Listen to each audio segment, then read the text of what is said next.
আমাদের রাজ্যে বিজেপিদের যে অপপ্রচার, এক্সিট পোলের যে অপপ্রচার, তো যেটা ওরা এক্সিট করে দিয়েছিল, আজকে আমরা এন্ট্রি করলাম সেটাকে। পোস্টাল ব্যালটটা বাকি আছে।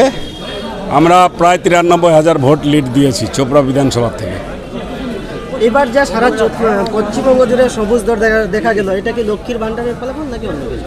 এটা পশ্চিমবাংলায় যেটা হচ্ছে, লক্ষ্মীর ভান্ডার তো আছেই, এছাড়া আমাদের মুখ্যমন্ত্রী তার জনমুখী কাজ আছে, এবং বিরোধীদের যে অপপ্রচার এবং কেন্দ্রীয় স্কিমের যে বঞ্চনা, এই বঞ্চনার বিরুদ্ধে মানুষ এবার সজাগ হয়ে ভোটটা দিয়েছে।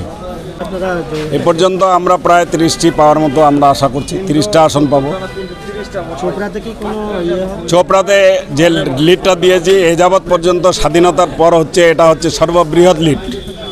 সোনাপুরে আমাদের সাংগঠনিক কিছু দুর্বলতা ছিল, সেই সাংগঠনিক দুর্বলতার কারণে হেরেছি। আমরা কোনো কালার ভিত্তিক বা কোনো ধর্মীয় ভিত্তিক সেই জায়গায় আমরা হারিনি। আমাদের কিছু সাংগঠনিক দুর্বলতা ছিল যেই সমস্ত বুথগুলোতে, সেইগুলো যেমন আমরা মাঝিয়ালিতে সাংগঠনিক দুর্বলতা ছিল না, সেটাও তো আমাদের হচ্ছে হিন্দু অধ্যুষিত অঞ্চল, সেই জায়গায় ওভারকাম করতে পারলাম। আমরা সোনাপুরে পারলাম না। এখানে আমরা আগামী দিনে সংগঠনের প্রতি জোর দেব।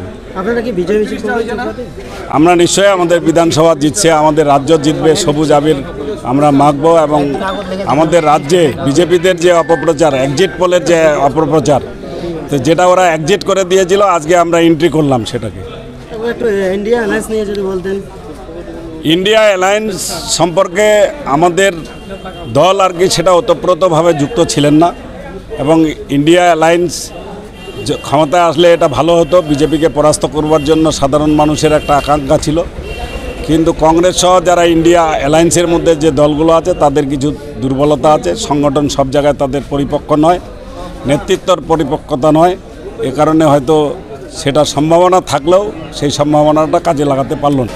হ্যাঁ, অবশ্যই আমাদের আজকের খুশির বিষয় আছে যে আমাদের ঘিন্নিকাতে মানে যারা বিরোধী ছিল এরা খুবই একটা কটাক্ষ করছিল যে এদের ঘিন্নিকাতে আমরা নাকি বিনা ভোটেই আমাদের মেম্বারগুলোকে মানে নাই করে না। আজকে প্রুভ করে দিল যে আমরা বিনা ভোটে না জয় হয়েছি না ভোটে জয় হয়েছি। আজকে এটা প্রমাণ হয়ে গেল।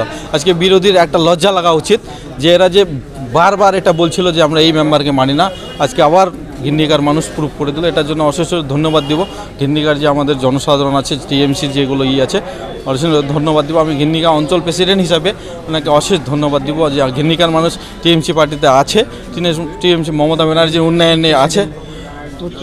উন্নয়নে আছে, এটাই জন্য আমায় অশেষ ধন্যবাদ দিব যে যাক ঘিন্নিকার মানুষ প্রুভ করে দিল আবারও যে আমরা টিএমসির সাথে আছি। আমরা বলেছিলাম যে 10 থেকে 11,000 ভোট লিড দেবো, আমরা 11,000-এর কাছাকাছি আমরা ভোট লিড দিয়েছি। এটা তো অবশ্যই আপনি দেখতে পাচ্ছেন যে বিজেপি থেকে আমরা 11,000 ভোট দিতে চাইছি, 11,000 ভোটেই লিড দিয়েছি। 10,900 কতটা ভোট দিয়েছি, মানে 11,000-ই ধরে।